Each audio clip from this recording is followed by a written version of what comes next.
சீரியல்களின் full எபிசோடுகளை Sun டிவியில் ஒளிபரப்பான உடனே எக்ஸ்க்ளூசிவாக சன் நெக்ஸ்டில் மட்டும் ஃப்ரீயா பாருங்கள். இப்ப வரைக்கும் நான் உயிரோட இருக்கிறது உனக்காக தாண்டி. அப்படி இருக்கிறப்போ உனக்கு ஒரு வாரிசு உருவாயிருக்கிறது என்கிட்ட இருந்து மறைக்க உனக்கு எப்படி மனசு வந்துச்சு?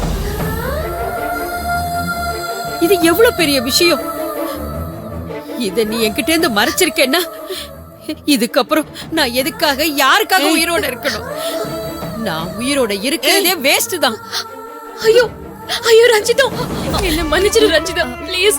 தயவு செஞ்சு என்ன மன்னிச்சிரு. மாசமா இருக்கும்போது இப்படி டபக்கன்லாம் கீழ எல்லாம் விழக்கூடாது. எந்திரி எந்திரி எந்திரி முதல்ல.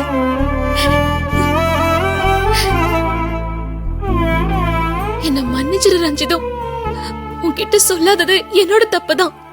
ஆனா நான் இருக்கிற சூழ்நிலையில இத நான் உன்கிட்ட எப்படி சொல்லுவேன்?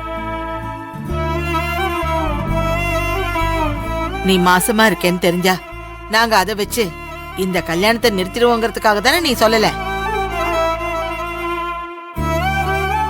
அஞ்சலிமா, வயித்துல புள்ளைய வச்சுக்கிட்டு உன் புருஷனுக்கு இன்னொரு பொண்ணை கல்யாணம் பண்ணி வைக்க நீயே முன்னாடி போய் நின்னு வேலை பார்த்துக்கிட்டு இருக்கியே, உனக்கு மனசு வலிக்கலையா அஞ்சலி? இங்க பாரு, இப்ப நீ பண்றதுக்கு பேரு பெரிய தியாகம் இல்ல, துரோகம்.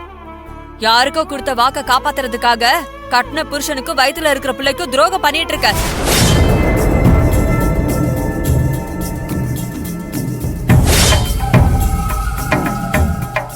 இத பாரு அஞ்சலிமா, இப்போ ஒண்ணும் கேட்டு போகல. இத பாரு, நீ விக்கிய தனியா கூட்டிட்டு போய் எல்லா உண்மையும் பொறுமையா சொல்லு. அதுதான் உனக்கும் நல்லது, உன் வயித்துல வளர குழந்தைக்கும் நல்லதுமா. இத பாரு, நான் இப்பவே விக்கிக்கு போன் பண்ணி இங்க வர சொல்றேன். அவங்கிட்ட எல்லாத்தையும் சொல்லிடு. பாட்டி பாட்டி ஒரு நிமிஷம். என்ன பாட்டி, எல்லாம் புரிஞ்சுதான் பேசுறீங்களா இல்ல புரியாத மாதிரி நடிக்கிறீங்களான்னு எனக்கு ஒண்ணுமே புரியல. கல்யாணத்தை தள்ளி போட்டுக்கலான்னு சொன்னதுக்கே கவி தூக்க மாத்திரையை சாப்பிட்டிருக்கான். அப்படி இருக்கிறப்போ நான் போய் விக்கி கிட்ட உண்மையை சொல்லி இந்த கல்யாணத்தை நிறுத்தினா என்ன ஆகும்னு கொஞ்சம் யோசிச்சு பாத்தீங்களா? நிச்சயமா அவ ஏதாவது ஒண்ணு பண்ணிப்பா. அஞ்சலி, அவ ஏதாவது பண்ண பண்ணிக்கிட்டுமே, அதுக்கு நாம தான் என்ன பண்ண முடியும்? கெடுவார் கேடு நினைப்பார். அவ கெட்ட புத்தியோட உன் புருஷனை உன்கிட்ட இருந்து பிரிக்கணும்னு நினைச்சா, அவ செஞ்சதுக்கு அதுக்கான தண்டனைய அவ அனுபவிச்சுதான் ஆகணும். அத்தை, அப்படிலாம் சொல்லாதீங்க. இப்ப அவ யாரோ ஒருத்தி இல்ல, அவ என் தங்கச்சி.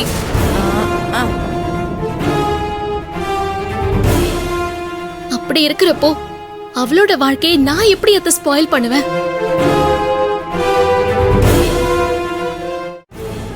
உன் தங்கச்சி நல்லா இருக்கணும்னு நீ நினைக்கிறது எல்லாமே சரிதான். ஆனா அதுக்காக உன் வாழ்க்கையை ஸ்பாயில் பண்ணிக்குவியா? உன் தங்கச்சி நல்லா இருக்கணுங்கிறதுக்காக புருஷனையே விட்டு கொடுத்துருவியா? பைத்தியக்காரி மாதிரி பேசிட்டு இருக்காத. நான் வாழ்ந்துட்டேன் பாட்டி, ஆனா அவ இப்பதான் வாழ போறா. என்ன பெரிய வாழ்க்கை வாழ்ந்து கிழிச்சிட்ட? 7 மாசம் நீயும் அவரும் ஒன்னா இருந்தீங்க. அதுவும் புருஷனும் பொண்டாட்டியுமா ஒழுங்கா சேர்ந்து கூட வாழல. தினமும் ஒரு பிரச்சனையோட ஒன்னா இருந்தும் சேர்ந்து வாழாம தானே இருந்தீங்க. அப்படி நீங்க வாழ்ந்த வாழ்க்கையெல்லாம் ஒரு வாழ்க்கையா?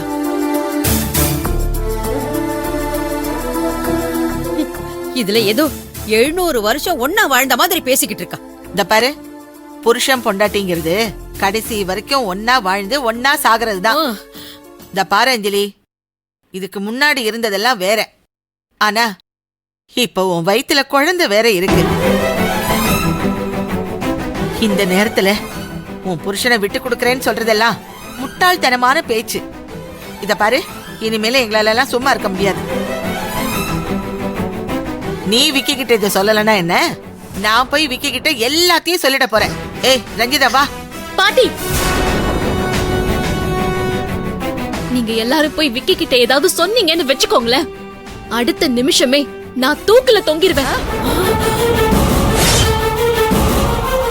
அஞ்சலி, ஏய், வயித்துல புள்ளைய வச்சுக்கிட்டு என்ன வார்த்தைடி பேசிக்கிட்டு இருக்க? எனக்கு இந்த கல்யாணம் நடக்கணும்.